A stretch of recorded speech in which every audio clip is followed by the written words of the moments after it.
The Audi S5, for now at least, the top-of-the-range medium-hot performance version of the new A5 coupe. With 2 doors, 4 seats, a long-ways engine, permanent center-defaced quattro 4-wheel drive and a torquey turbocharged engine, it's a car made to a time-honored mechanical template for Audi. Although it's powered by 6 cylinders rather than 5, this is the closest thing to a classic 1980s quattro that the firm currently makes. And given that people who are in the market for a fast coupe like this are probably just the right age to remember the 1980s with particular fondness, that may not turn out to be an entirely irrelevant factor for wannabe S5 owners.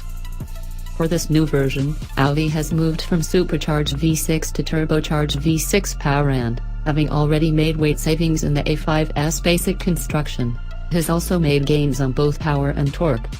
The car doesn't quite come into the niche in an outstanding position on outright potency, though, thanks to the recent introduction of the bigger-hitting Mercedes-AMG C43 coupe. And yet it certainly has enough grunt to get your attention. 349 bhp, 369 pounds-foot and the potential for 0 to 62 miles per hour in less than 5 seconds. The S5 also gets its own suspension specification and tune, riding lower still than even sports-sprung versions of the standard A5. But here, Audi's trick is to mix in greater comfort, refinement and civility than you might get in a more powerful RS model, as well as plenty of dynamic purpose.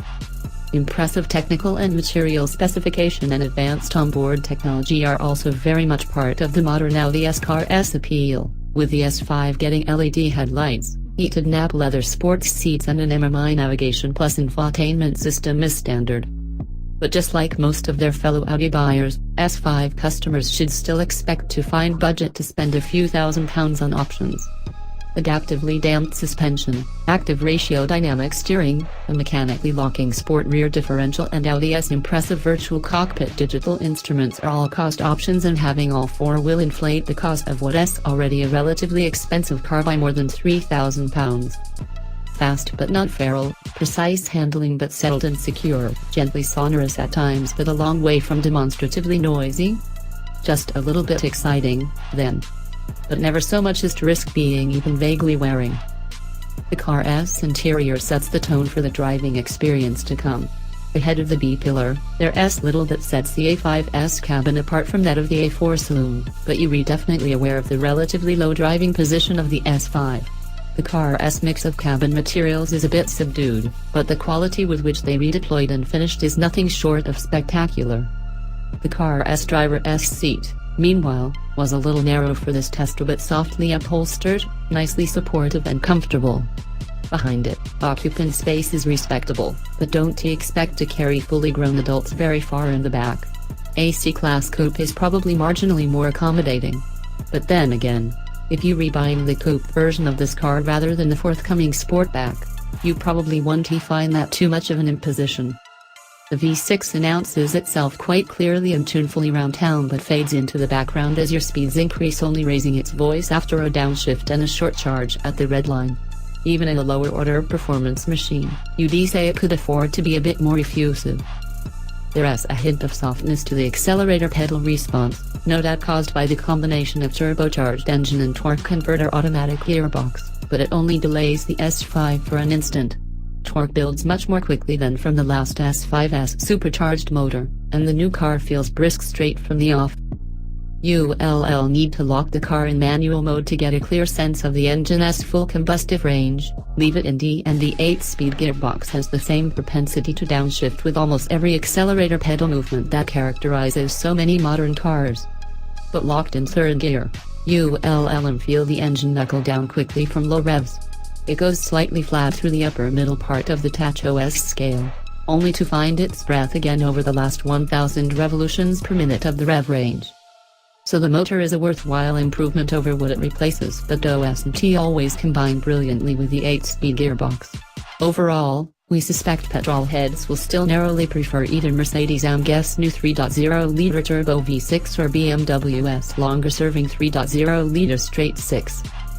The S5's chassis, Meanwhile, seems to do 90% of what most owners will desire of it very proficiently, but it isn't a natural entertainer. Even with Audi's optional sport rear differential, our test car wasn't particularly poised or engaging when cornering, although it was always grim, precise and sure-footed. The car rides quite well, better, in our limited test experience thus far, than any sports-sprung standard A5. It's fairly firm but deals with uneven surfaces well enough to make it a credible grand tourer. At least, it does with Audi's optional adaptive dampers fitted. They have comfort, auto and dynamic modes, and we prefer the last of those three on the road because it improves close body control without making the eventual compromise harsh or fidgeting. The ride feels underdamped in comfort, simply allowing the car's body to heat rather than creating much useful additional compliance. Audi's dynamic steering continues to be an obstacle to your enjoyment of the driving experience because it makes the amount of weight and control feedback through the wheel vary widely. By increasing the steering's directness at low speeds, it can also make the S5 tricky to place at junctions and around roundabouts. At a road and motorway pace it works well enough, though. But before actively avoiding it, we'd strongly advise you try the car's standard passive steering setup. There's a convincing case here for anyone looking for a usable, stylish, brisk and unimposing luxury coupe with a smidgen of sporting edge, but those hoping for real involvement from their daily driver should shop elsewhere. Although its ride shows evidence of a skilled finish, the S5's handling isn't as natural, balanced or compelling as rivals, some of which show that greater excitement can be delivered with little or no compromise to comfort or all-weather stability. In future, Audi probably needs to do more with its S-branded cars to successfully counter the threat posed by Mercedes-AMG's more engaging 43-badge lower-order saloons and coupes. If it can, this performance niche's newly competitive forces might yet bring us a worthy successor to the original 1980s Quattro, but they haven't done so for now.